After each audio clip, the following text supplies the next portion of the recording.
Hello, lovers of Black true crime. Let me welcome you to the Noir Nation.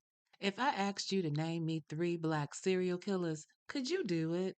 What about a Black person that's pulled off a heist of epic proportions? Don't worry, I couldn't either. But being a lover of true crime and all things Black, I decided to combine these two passions into a true crime podcast exploring some of the most intriguing and lesser known criminal masterminds with a melanated leading cast. Each week, I will bring you the stories of some of the most prolific criminals you've never heard of. I'm your host, Renee Davis, and this is the Melanin Mayhem Podcast.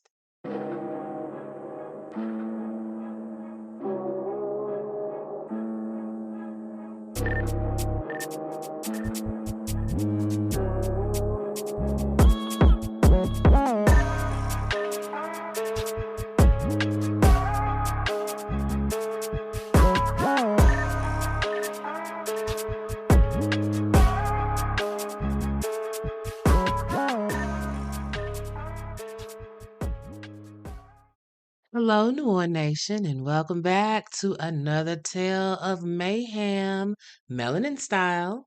Our melanin mayhem maker this week, y'all, is a man by the name of Harrison Frank Graham Jr., and he was a bad boy. And not in the Will Smith, Martin Lawrence kind of way. The story I am about to break down for you is a cautionary tale of the see and don't see people. You know, like that guy that sells water on the corner every day. You see him every time you pass the intersection. But did you really see him? Or that lady that hangs out over there by the convenience store. The one that you sometimes buy that drink at. You see her. But did you really pay attention?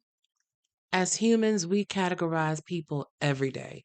And unfortunately, for the homeless and substance addicted people, they usually fade into the background. Not intentionally, it just kind of happens. However, the invisibles can get away with some shit because we saw them and didn't see them, and they're doing some stuff that we should have been paying attention to. Harrison was right in the middle of the hood. People interacted with him every day, and they saw him doing peculiar things, and they brushed it all off. That is, until the scent became unbearable.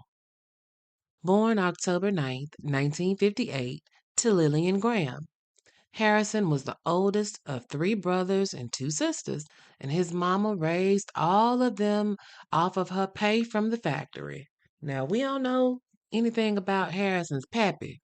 We're going to assume he had one, but he was not in the picture. Now, around the time that he was 8 years old, there must have been a bit of instability in his home because he went into foster care for a few years. And it is around this time when he enters the foster care system that he is classified as mentally disabled. It's important to note about his mental illness because this is going to be used later on when he's arrested. But at some point, he gets out of the foster care system and he goes back to his mama's house, right? But when he was 12 years old, he was formally diagnosed with a mental disorder in 1971 when he was committed to what was at the time a hospital called the Philadelphia General Hospital. Harrison was there for about 2 years receiving psychiatric care. And according to his mama, after he got out, she still had difficulties raising Harrison. And once he started smoking weed and doing other drugs, things kind of got to be too much for her. Harrison went to Olney High School, but he dropped out in the 10th grade. School just was not his ministry, right? And after dropping out of school, it's a little fuzzy where his background went, but they say that he started working in construction, right? He had to make some money. Well, according to the streets, not only was he making wages, he also made a love connection because they say that the construction foreman was also his boo. So here we have an older man. I'm presuming that he's an older man, right? He's the foreman. He is grooming a young man who's around 16, 17-ish, right? And not mentally the sharpest knife in the tool shed. And we're not sure what was going on with his mom, but what we do know is that Harrison was starting to lean more towards the streets. And at some point in time, they say he also got hooked up with a pimp that had him out there on the stroll, as well as Harrison being his bottom biatch. You know what I'm saying? So now he's got some homosexuality love and things going on, right? But Harrison was falling in love with street life. He was doing drugs and living that lifestyle, and he liked it. He said that for the first time in his life, he felt that he was deeply loved. And he took to that shit like a duck to water until one day his mama got more in touch with her religious side. And we know that happens a lot in life. You go through some stuff, and God steps up and makes himself present. And Harrison's mama is getting in touch with her religious side, right? And as she gotten deeper into the word, she realized that she needed to go get her son out them streets. And she did that, baby. She started feeding that young man a daily diet of the word. And Harrison loved his mama, so he ate it all up. But it wasn't enough because even though he knew the Bible backwards and forwards, he had an evil inside of him that would eventually break through. And while his mama was trying her best to re-raise Harrison, this time in the church, 'cause they was there every time the door was open, but Harrison is a man now, right? And you can't raise a man that's already grown. I think K. Michelle gave us a song about that. I ain't gonna sing for y'all this episode. And his mama tried and she tried, but he just couldn't let that street shit go. Now, at the time, he is living at his mama's house along with his girlfriend, Robin DeShazier, and they're just doing too much for his mama. So she put their asses out in 1981, around the time when Harrison was about 22 years old. Now, I've touched briefly on the mental deficiencies a bit, but I want to point out here that even though later on down the road, everybody's going to be saying how Harrison just isn't capable of this and he's slow for that and his mind can't decipher and he just is not capable of doing these types of things. But I want to point out he's 22 years old and his mama has just put him out, and he is more than capable of making the pivot from being a dependent in his mama's house to being a grown man out on his own. So come with me now as we delve into the story of Harrison and what he did once he got out of his mama's house. So mama put him out, like I said, and Harrison wasn't fucked up about it. He ends up renting an apartment in a condemned building for $90 a month. Let me set this scene for you. The apartment is in a row home. We're in the Philadelphia area. But if you were to look at this building, you would think that the place was abandoned. I'm talking windows knocked out. Some of the windows have plywood over them. Utilities were hit or miss. Like there may have been running water sometimes, sometimes not. Electricity was a little bit tricky. It might have worked at this socket, but not at that one. Don't plug in too much stuff because you're going to burn the whole building down. That type of thing, right? In any other city in the US, this would have been a condemned building. But in Philly, it was, but it wasn't. It was home to the homeless. It was home to the drug addicted. It was home to the sex workers. This place is covered in trash. It's covered in trash and used syringes and dog shit and molded food and flies and just general debris everywhere you look. I'm talking piles and piles of trash that came up to your waist. But hey, it was in Harrison's price range and it was available. Now, at this point, Harrison is about 6 feet tall, brown skin with big hands and strong shoulders. He looked like your average run of the mill dude. And he's handy with his hands, right? Now, the hood didn't know him as Harrison, they knew him as Marty. He was known around the neighborhood. The people who didn't do the drugs, they thought he was a decent dude. Again, everybody knew him. Marty was also known for his apartment being a shooting gallery. This is where all the drug addicts used to be up in there on the first, cause when Marty got that little $300 Social Security check, baby, they say old Marty Marr was turned. And it was standing room only in the VIP. You know, VIP in this situation stands for very inebriated people section, right? You can come up in here and get liquor and dope, everything that he could get until his little money ran out, right? Because we know a $300 Social Security check don't last long. So to supplement his income, he would go around the neighborhood looking for odd jobs. He'd pick up scrap metal and copper to sell, you know, cans and shit. He would sweep people's stoops off for 25 cents, 50 cents. You know, he just a little something. He didn't want much. He just wanted to earn him a few dollars. If you had a little odd job, Marty was your guy. Yeah, he liked to drink a little bit, but they say when he was lit, he was a different person. You know, well, it went in stages. First, he would start out doing crackhead shit like dancing in the street, ain't no damn music. You out here doing karate chops and jumps and shit. Okay, Marty, we see you. It's harmless though, right?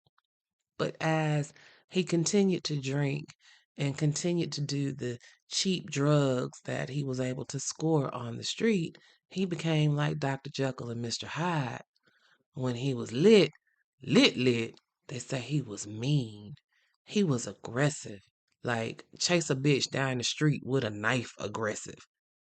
Or dangling a bitch out a third story window like Red did on the Five Heartbeats. My office hours are from 9 to 5. Now, if you don't know nothing about the Five Heartbeats, what I want you to do is pause this podcast and I want you to go immediately to wherever you see your movies and I want you to look at the Five Heartbeats. Great, great, great movie. And you can come back and understand what I mean when I say my office hours are from 9 to 5. All right, enough big red. Back to the story. So the kids around the neighborhood, they like Marty because, you know, he'd be out there throwing the ball with them, playing a little basketball. And Marty always kept a blue Cookie Monster doll. And he would imitate Cookie Monster's voice. He'd be out there putting on little shows for the kids, keeping them entertained. You know, he was funny in that way that a non-violent crackhead can be. Because you know, old Marty Marty loved the kids, right? Now, the drug users knew him as that dude that would let you shoot up in his apartment, right? That said you could get any kind of drug you wanted at Marty House. And he worked for the drug dealers a little bit too, again to supplement that SSI check.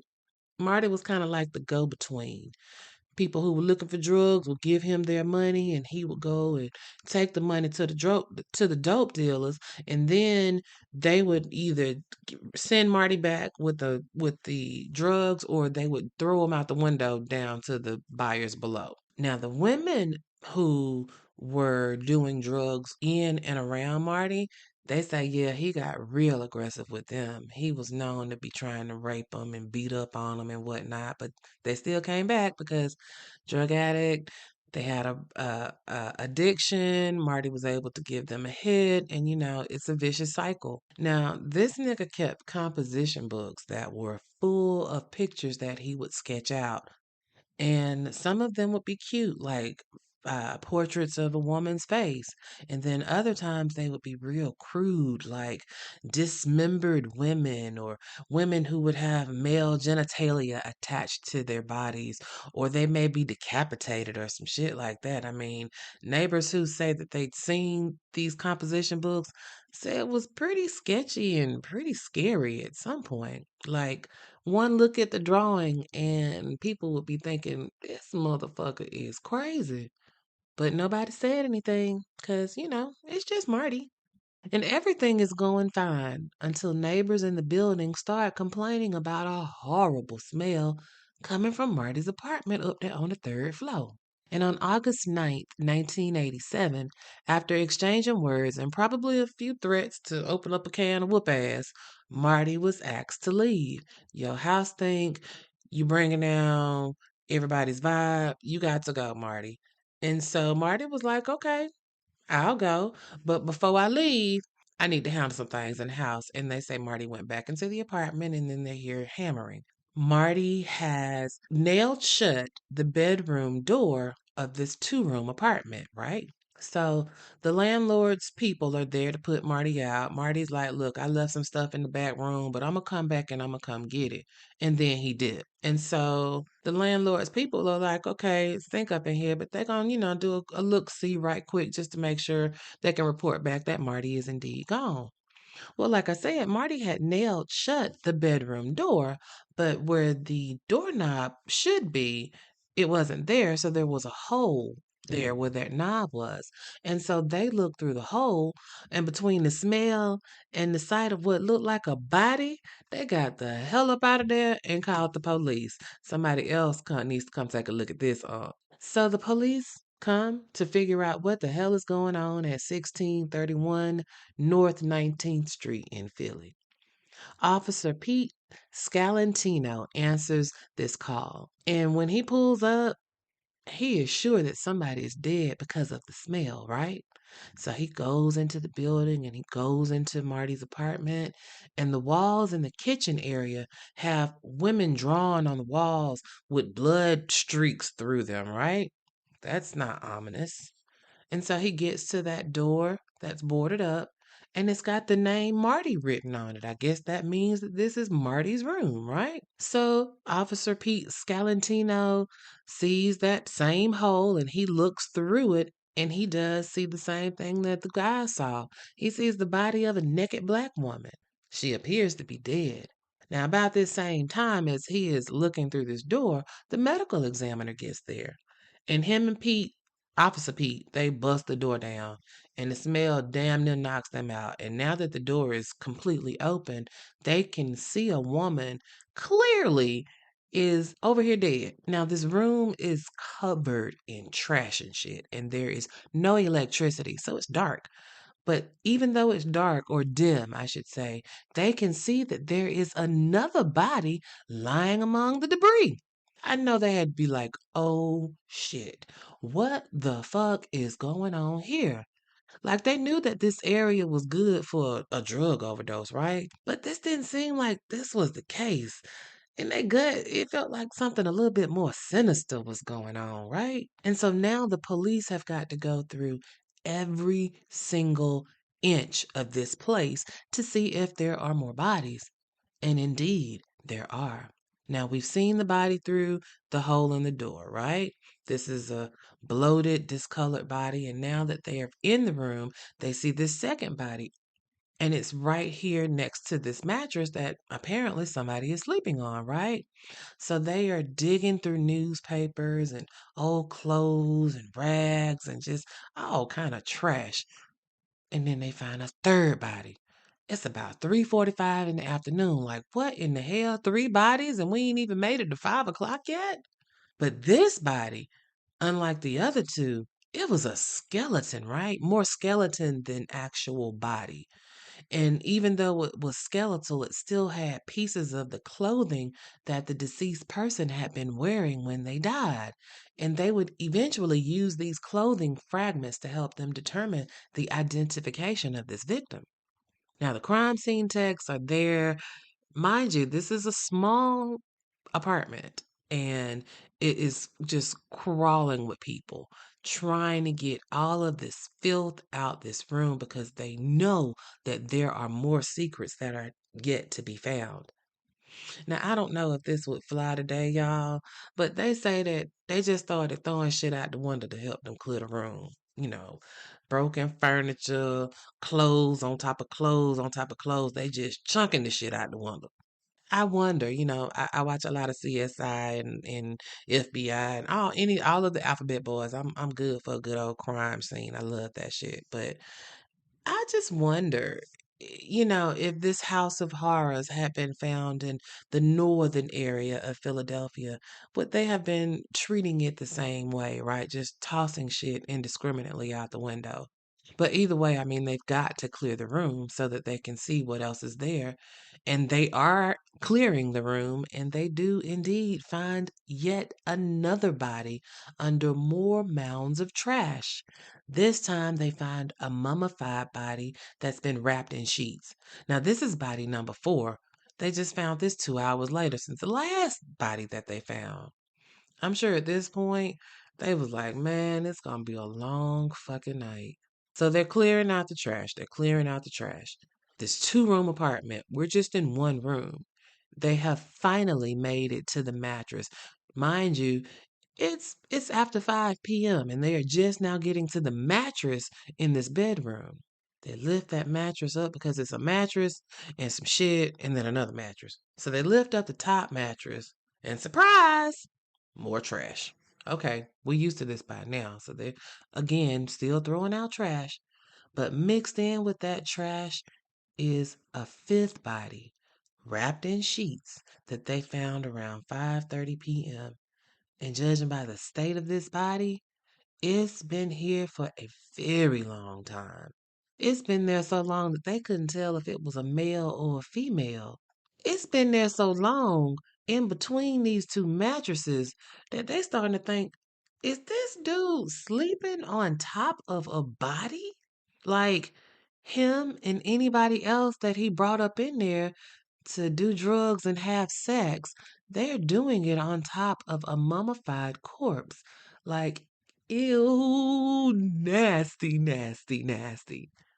Now, I keep telling y'all that this apartment is not big by any stretch of the imagination, but the investigators have to take their time because of all of the trash. And they're still going. It's late in the evening in this stifling hot apartment that has no electricity. And around 7:30 that night, they find yet another body. Number 6, they found this one stuffed inside of a closet in the front room. Now, this is a small closet. They say it's only 6 inches deep, but it's full of trash. And in the midst of all that trash is another body wrapped inside of a sheet. So now we're up to 6 bodies found in one house. It's been a lot. They decide to call it a night and come back in the morning. And indeed, they came back the next morning, bright and early when the sun was coming up, back at it looking for bodies. And they expanded their search and they're up in the attic, they're in the basement, they're in the backyard. Well, in the attic, they didn't find a body. They found body parts, a leg and a few random foot bones, right? Like, where in the hell is the rest of the body? So they're digging up the backyard, looking to see if the rest of the body's back there. Nope. They went into the adjacent buildings to see if anybody's were over there. Nope, didn't find anything. But 6 days later, on August 15th, after they had initially discovered these bodies, the police are still looking in random buildings up the street, and they actually find more body parts. This time, they find a skull and a torso. So does this go with the leg and the random foot bones that we already got? This skull and torso is found in a basement of a building that's owned by relatives of Marty's current landlord. Could that be important? These body parts are also mummified and they're wrapped up just like the ones in Marty's apartment was wrapped up. Could they be connected? The police don't know, but what they do know is we need to talk to Harrison Graham, aka Marty. So they put a bolo out on that ass.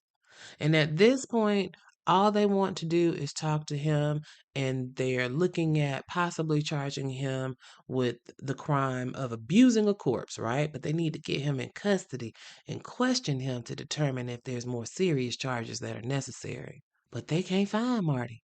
Now, I told y'all that Harrison is a street nigga. He went to the streets and blended in so damn good that didn't nobody pay him no attention. Well, they did pay him attention, but they didn't pay him any attention. You know, the homeless probably weren't up on the latest bulletins on the news. They know Marty from around the way. You got anything to smoke? You got anything to drink? But they ain't really got no TV maybe like that. Ain't getting the paper delivered. So Marty is just going from place to place, playing keep away. But they are going to try to paint this dude as incompetent, that he's slow, that he is incapable of smarts. But he's playing keep away with y'all ass just fine. Sounds to me like a load of bullshit. This nigga is smart enough to know how to lay low, how to blend in.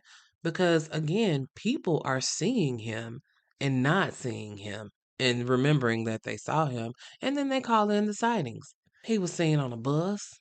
He was at a soup kitchen. He was at the car wash. All of the places that he normally would hang around, he is still hanging around them. He's taking the bus, he's on public transportation. He's at the soup kitchen, the same soup kitchen that he's been eating at for the past 6 years, right? He at the car wash hanging out with the dudes that shoot the dice up there. He is still out here, but y'all can't find him. What?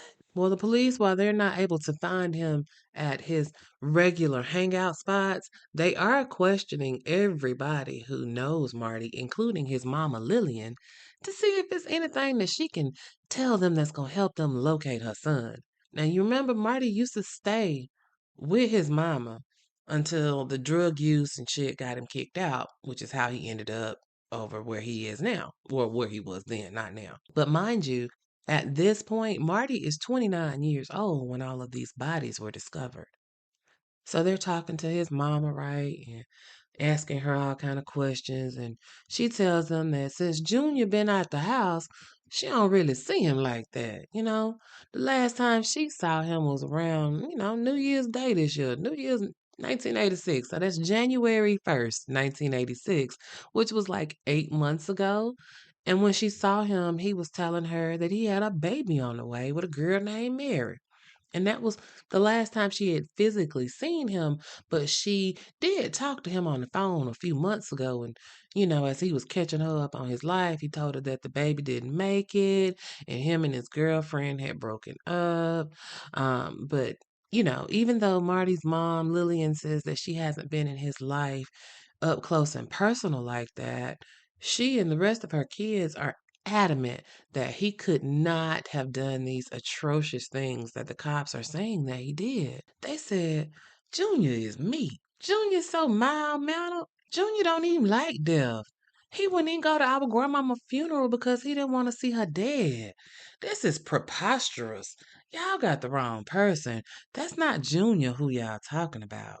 Then Lillian, she told them that Harrison had told her that he was not messing around with Robin no more, even though Robin was into the same stuff that he was into, but he wasn't with her.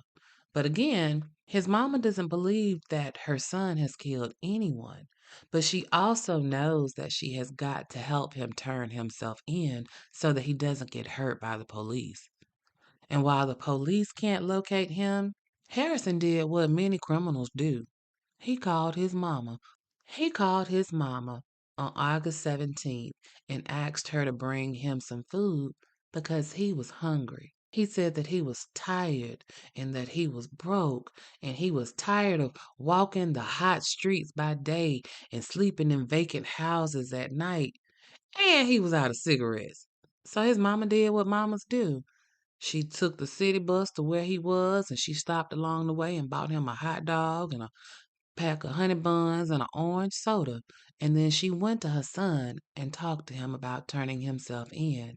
She promised him that she would be right there with him every step of the way, but she believed in his innocence and the truth will set you free, baby. And Marty was like, okay, mama, if you want me to turn myself in, that's exactly what I'm going to do.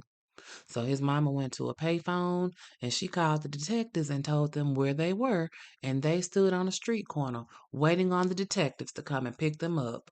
And they sure came up and scooped his ass right on up and took him to the police station. Now, and a surprise to me, because you don't normally see this happen, especially for a 29-year-old, they allowed his mama to stay with him the entire time they questioned him. So while Harrison waived his rights and didn't ask for an attorney, he had his mama there, so everything was going to be all right, right? Sure, what could possibly go wrong here? They interrogated him for hours, and at the end of the day, they took his clothes so they could test him, and then they arrested him and charged him with 7 counts of first-degree murder and 7 counts of abuse of a corpse. Now, when Harrison was down there in interrogation at first, he claimed that the bodies was there when he moved in. Sir, so you rented an apartment that was fully furnished and it came with bodies too? Yep, sure did. Them bodies was there. The furniture was there, so I just assumed that they came with the apartment too. Yeah, Harrison, we don't believe that. So then he changed his story and he says that, you know what? I killed 2 of the women, but not them other 5. They must came with the apartment. And so they still looking at Harrison like, nigga, please. And so then he broke down and copped to it all. But what he said was, Harrison said that Marty did it. Marty had strangled them all during a drug fueled haze. Then in the morning, when he woke up as Harrison, the drugs are worn off, Harrison would be surprised to find a dead woman in his bed. Okay, sir, we just gonna stand here and look at you mildly puzzled. He gave the police 5 names of 5 of his victims. Speaking of his victims, let's go back to them bodies for a minute. So, the bodies had to be tested to determine their sex, their race, and their cause of death. The first 2 bodies that were found, the ones that we saw through the hole, well, that they saw through the hole because we ain't seen shit. But the bodies that they saw through the hole and the one that was next to it, they were determined to be black women in their late 20s, early 30s, and they had been dead for less than a week. But the heat and the humidity had sped up their decomposition, which is why they were in the shape that they were in, according to the medical examiner. They were also able to determine that they were killed by strangulation. Now, them other 4 bodies, that was another story.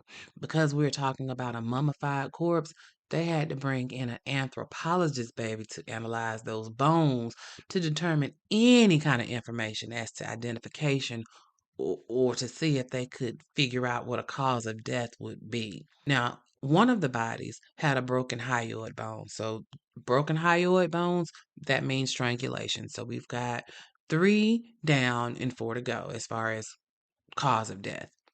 They determined that the leg and the random foot bone also belonged to a black female as well. But the cause of death is unknown if we ain't got the rest of the body, right? And due to the advanced state of decomposition, mummification of the remaining 4 bodies, a cause of death just could not be determined, y'all. But they could determine that they were black women. So we have 7 black women that have lost their lives. At least 3 of them were killed by strangulation, and then we have a collection of bones whose manner of death can't be determined. Jesus be offense, Lord. Now, police need help in identifying these bodies. What they were able to cipher through and pick out amongst all of the trash and debris in that room, they found some jewelry next to some of the bodies. 3 earrings and a ring that could potentially belong to the victims. Other bodies still had clothing remnants that could possibly be used for identification as well. So the police put all this information out in the news to see if anybody recognized anything. Look at this stuff. Does any of this jewelry belong to somebody you know? If you got somebody who is missing, come on down here with some dental records if you got it and let us do some comparison work, right? And they put that out there to the public, and the public did indeed respond. One woman came in asking about a friend that used to live in the building that Harrison lived in that had been missing for a few months. Her name was Sandra Garvin. Then there was another man who felt like the outfit that they were showing on the TV was the one his wife was last seen in. Ooh, that had to been terrible. That's your wife, and you coming up here to try to ask somebody to look and do some identification. Ooh, Lord Jesus. Oh, and side note, now that all these bodies have been found, the city has re-condemned this building and kicked out the remaining tenants. They sealed up the upper windows of the building with tin sheets on the window, and then they blocked the downstairs entrances and windows with cinder blocks. I mean, it only took 7.5 bodies to get the city to do something. But I mean, I've never been in the situation, but how do you continue to live in an apartment or row house in this instance where multiple people have been killed? Like, how do you live in this building with the smell of multiple people being killed right above your head? I ain't saying you ain't supposed to say what you wouldn't do, but I don't think they would have had to tell me I had to leave. We'd have been gone when the medical examiner got there. We gonna have to find something else, y'all. But until you walked a mile in somebody else's shoes, I guess you really can't say what you would or would not do. Now, they were able to identify the women both through medical records, dental records, as well as Harrison identifying the women victims during his interrogation. One woman, Sandra Garvin, she was 30 years old. She lived in that same building as Marty. Then there was Robin DeShazier. Remember, she was Harrison's girlfriend living at his mama's house, and they think that she was the first victim that was killed by Harrison sometime in the winter of 1986. But they are so very sketchy on these dates, they have no idea of an actual factual timeline to say who died when and in what order, right? What we do know from Harrison is that after he killed her, he said he didn't know what to do with the body, so he just kind of stashed it in his room. Like, this is not a shirt that you take off and throw over there on the treadmill. This is a whole human, right? He just stashed the body. But then one day he decided he was going to have some company and he needed that body gone. So what did he do? This nigga, if you look out the window of the bedroom, you're on the roof. Like however it is, you can literally open up the window and step out onto the roof. So what he did was he opened that window and he pushed Robin's body into a duffel bag, tied it up with some rope, and throwed it out there on the roof, and that's where it stayed. Like, this is unimaginable. But kind of find out, he up here messing with another woman at some point in time, and he is telling her about this body that's out here on the roof. And this woman goes and looks for herself and does indeed see that there's a body on the roof. But instead of her freaking out and going the fuck off on this nigga, this bitch go off on him, all right, but she tell him, look here, you gonna have to move this motherfucking body because I don't want to see this shit. And if you don't, I'm gonna tell the police. So that's what he did. He moved the body. So guess that's how we got that leg and random foot bones in one place, head and torso in some other place. He moved the body from off of the roof and just scattered her somewhere else. Like, Lord have mercy, Jesus. Among the rest of his victims, there was a 28-year-old woman named Cynthia Brooks and a 24-year-old woman named Patricia Franklin. There was Valerie Garrison, mother of two boys who had been missing since April of 1987. Her parents, who reported her missing, knew that she was friends with Marty, and the earrings that were found next to her body were also used in conjunction for her identification. The last two women to lose their lives, it happened just before his secret became public. Those were the women that were seen through the keyhole. Mary Jeter Mathis was a 36-year-old mother of five, and then there was Barbara Mahoney, a 22-year-old woman. Now, Harrison said after he accidentally killed Mary Mathis, he pushed her body under his mattress when he woke up and found her cold and heavy the next morning. But that didn't stop him from hanging out and getting in the streets and meeting Barbara. I mean, the next day. And he brought Barbara back to the house and did a little bit more drinking and a little bit more getting high and basically did a rinse and repeat. He had sex and he choked her out. And he woke up the next morning and he claimed she was dead.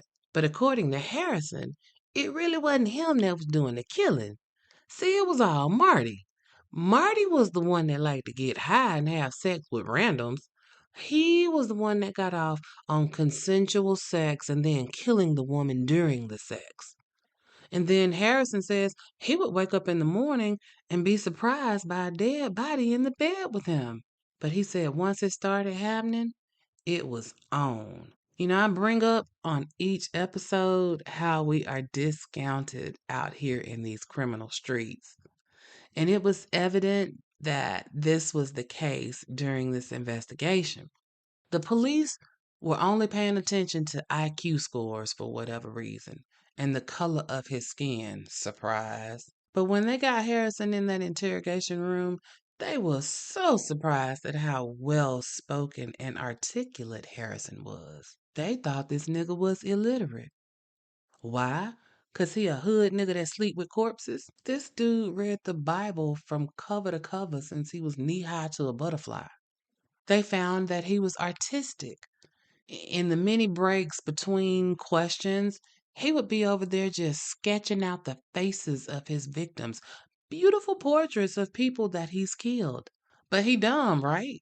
One day, we're going to realize that a standardized test ain't standard, and it does nothing to give you an accurate reading on the intelligence of another human being. Humans are extraordinary, y'all. Humans are also very contradictory. And black humans are capable of formulating a plan and executing it, whether it be for good or for mayhem. At the end of the interrogation, they had 10 pages of confession from this illiterate nigga. Harrison is maintaining that he had not meant to kill nobody, that it was just sexual sadism gone a little bit too far. Everybody was a consenting adult. It was just that his technique was a little bit off. You know? See, he like to choke a bitch, right? And ain't nothing wrong with being choked. A little chokey choke, ain't nothing wrong with that. But the problem is while he was choking them and he was getting ready to come, his timing was off. He got so caught up in the nut of it all that he didn't realize that they were actually strangling till he woke up the next day. Y'all know that post nut nap do have them niggas over there in a coma. So, okay, if that's your story. Harrison says it was an accident. Like, really, my bad. I did not mean to kill nobody. Needless to say, they did not give this nigga a bond. Like, sir, you are remanded until trial. And because he had a history of mental illness, the prosecution wanted to get him evaluated just as bad as the defense did. They were worried that this might become a factor during the trial. So let's go ahead and get in front of this shit right now. They gave Harrison a public defender, and they say he was put in solitary confinement at the jail. We're going to keep our eyes on you, nigga. So the trial started January of 1988, and the defense came out swinging. Baby, they challenged everything. When I say everything, they challenged everything from the statement he gave to the police to his competency, his Miranda rights. I mean, they were challenging everything and trying to get as much evidence as they could thrown out. His defense was an insanity plea, right? His lawyer was trying to prove that not only was he incompetent mentally to have committed the crime, but that his mental defect was one of multiple personalities, of which Harrison had no control over when they appeared or the activities that they partook in, right? Harrison Frank Graham Jr. was diagnosed with three distinct personalities. The first one was Frank. Remember, Frank is his middle name. Frank is a foul-mouthed drug user that'll cuss you out and cut you. He was the murderer, right? Then there was Junior. Junior was a wild 2-year-old that was just rambunctious, but he loved his Cookie Monster, right? And then the third personality was Marty. Marty was the neighborhood handyman that was a likable, get along with everybody kind of guy and was a mama's boy to his heart, right? Three different personalities in one body: Frank, Marty, and Junior. Well, Harrison, Frank, Graham Jr., all three of these personalities may be a part of you, but they're all housed in the one body, and that one body is responsible for all of the shit that these three personalities do. Now, Harrison's mama said the only reason she turned her son in was because she felt like there was nowhere in the world he could have committed these crimes. Not my baby. And that, once I get him in there, the legal system will be on our side. If she had thought that there was a chance that he could have been convicted, she wouldn't have turned him in. But after looking at all the evidence, on March 8th, 1989, Harrison waived his right to a jury trial and instead he chose to have his case heard by a judge because his mama and his court appointed attorney thought that if you go in front of a jury and try to crank up a jury, baby, when they see these pictures of this crime scene, baby, they're gonna hold that against you. I don't think we should do that. Let's just stick with the judge. He done already seen all this shit. Let's just roll with him, right? And that's exactly what he did, what his mama said. So the trial has started, and a woman named Paula testified for the state that she had lived with Harrison for 3 years and that he had a thing for choking her during sex. She said that several times she thought that he was really trying to kill her. Okay, and you stayed for 3 years? Okay. She says that he told her that he had killed Robin DeShazier because she was out here for the streets and he wasn't afraid to kill again. So, ma'am, you better govern yourself accordingly. Ma'am, he told you all of that and you stayed? The dope was that good? Lord, please don't never let me find no weed that's so motherfucking good that I am willing to stay with a monster to be able to get it.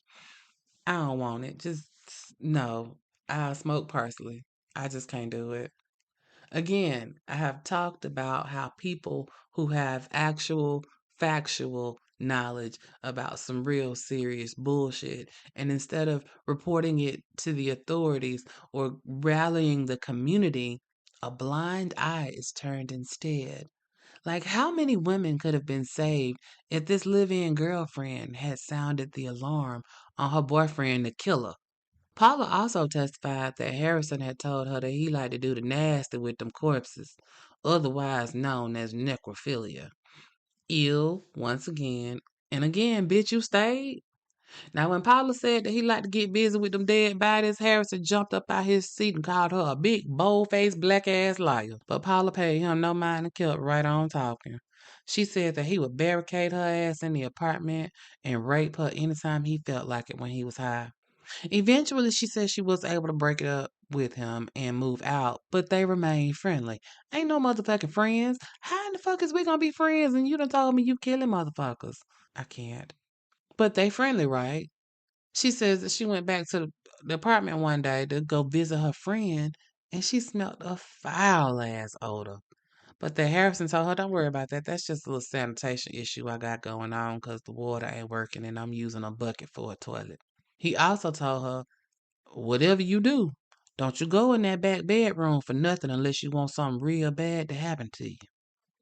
Now, ladies, I don't know about y'all, but ain't it when somebody tell us don't do something, that's when we go do exactly what it was that they told us not to do? I mean, like, you probably be my man or my ex-old man, whatever, and I used to lay up in that bedroom all the time. Now you telling me don't go in that bedroom? That's the first thing I'm gonna do when I get a chance is go in that motherfucking bedroom. But maybe that was a good thing for her because, in this particular instance, curiosity really could have killed that cat. But I'm just saying, damn, man. I've never smelled a dead body a day in my life, but I've been told and I have read accounts that if you smell one, you know that you're smelling one. So it's not one of those things where you can mistake the scent for, let's say, a stopped up toilet or, sanitation backup or something like that. It's supposed to be something that's really intense and really strong, the smell of death and decay. But all right, ma'am, you gonna listen for the sanitation defense. I got you. Okay. So then a woman named Mary Hogan testified that she too had been in a relationship with Harrison somewhere around September of 1986 and had lived with him off and on for a while. This is the woman that Harrison had told his mama was pregnant. She testified that Harrison had a old high ass libido baby because they would have sex 5, 6 times a day. Good God, that strong back was stronging. And she said that he liked to choke her too. And she was the one that saw Robin DeShazer's body on the roof, the actual body, right? On the stand, she cleaned this up a little bit by saying that after she saw the body, she knew this nigga was not playing with a full deck and that she needed to be mindful not to set him off so that she could get away with her life still intact, right? Now, here's the fuckery now. She said she got out, but she wanted her stuff out of his apartment. So she went to the police and she told them that my ex is crazy. I want my stuff, and I need y'all to go with me to go get my stuff because he already got a body on the roof, and I ain't trying to join her out there on the roof, right? So she has literally told an officer of the law that there is a dead body out here on the roof. So what did they do? Not a goddamn thing. They didn't believe Mary. So while they did accompany her back to Marty's house to get her stuff, they did not ask her to show them the body. They just kept it moving. Mary did not say, hey, before we leave, let me show y'all this body. None of that. Just let me get my shit and then we gone.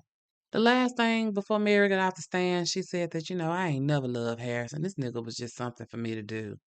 And that pissed Harrison the fuck off. Of course, he jumped up and was trying to get at her ass. But two good old deputies were standing there and grabbed him up and yoked him up and put his ass back in his seat. Baby, then the state put one of Harrison's drug using buddies on the stand. You know it's good when you get one of them good old people that you do dope with, boy. This man testified that he had seen Harrison try to choke out a couple of women while they were arguing, right? Both of the women that he says that he saw Harrison choke out, they ended up on the victim list. He said that Harrison had told him that he had killed a few women. Again, we have the knowledge and just bury our heads in the sand, right? And not only did he have Harrison's word that he had killed a few women, he says that he also saw with his own two eyes the body of Mary Mathis in that back bedroom lying on that filthy mattress and didn't do a motherfucking thing. But you know what? No good deed goes unpunished because they ended up throwing out his testimony because it came out that this nigga got his own shit that you was supposed to stood trial for, but you was found incompetent to stand trial in your own trial, but you competent enough to sit up here and give eyewitness testimony in somebody else's trial? No, sir. And then kind of find out that the state was paying him for his testimony. You will say anything for this little piece of change they trying to give you? No, sir. Throw this shit out. So the state rests its case, right? And then it's now time for the defense to do their thing. And they basically put up a bunch of character witnesses on the stand.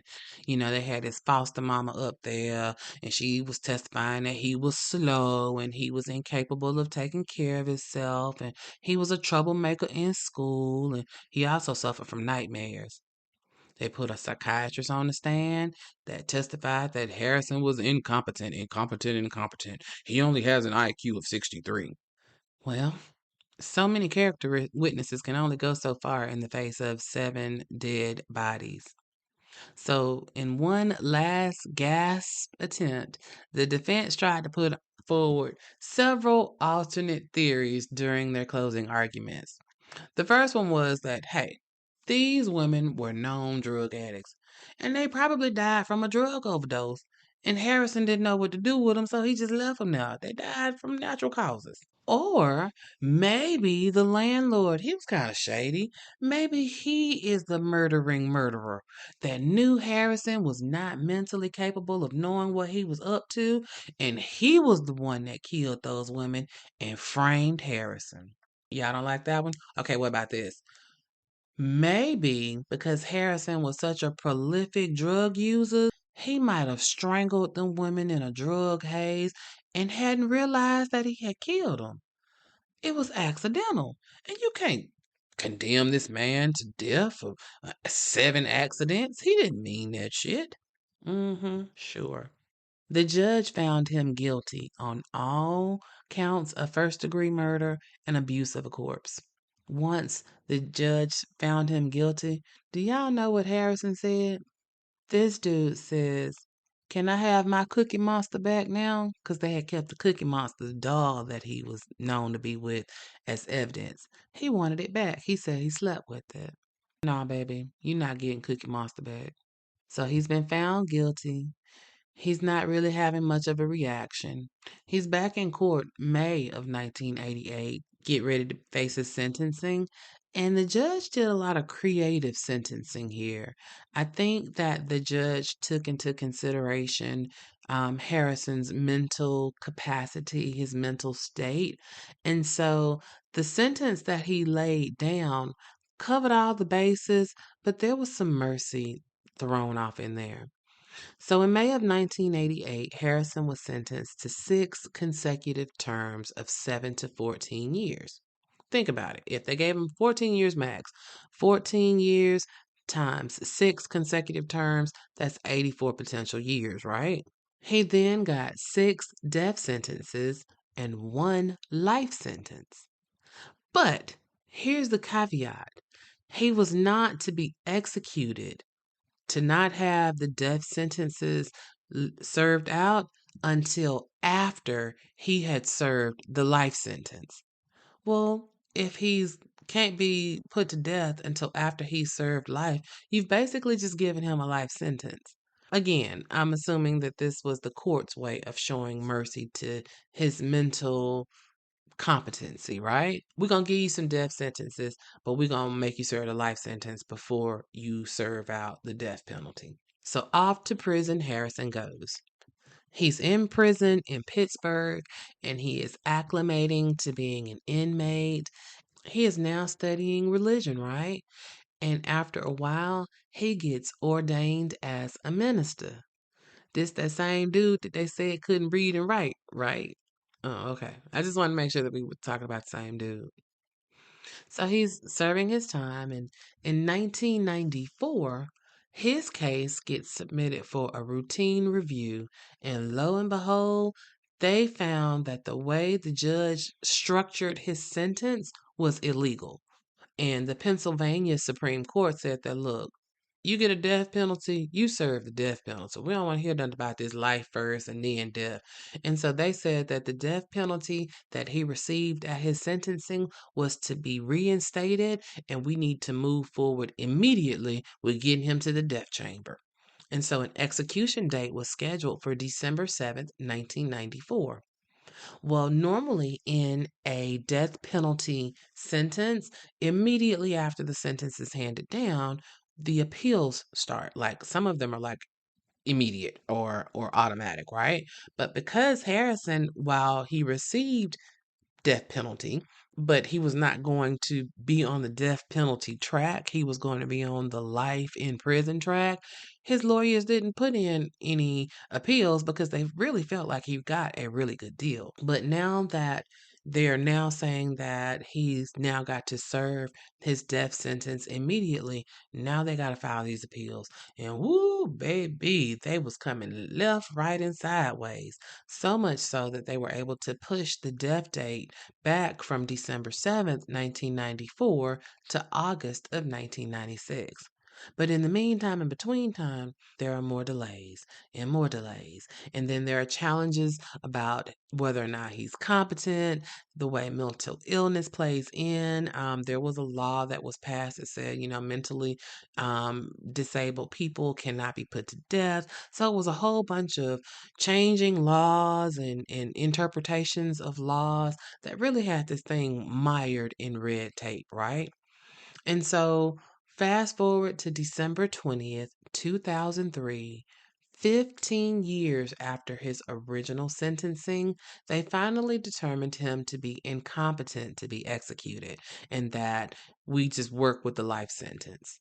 And to this day, as of the time of this recording, he is still ministering to souls behind bars at the Pittsburgh prison. And that, Noor Nation, is the story of this week's Melanin Mayhem Maker, Mr. Harrison Frank Graham Jr., aka Marty, aka the Cookie Monster Killer, a prolific serial killer of 7 women who abused their corpses and robbed their families of their loved ones. A man that blended in the tapestry of everyday hood life, even in the face of real evidence to the contrary that said that he was a bad man doing bad things. Now, before I let you go, I had a couple of points for you to ponder and think about. This area of row houses where Harrison lived was frequently visited by the cops, right? This was not just a secluded, far off place. This was a hotbed of drug activity.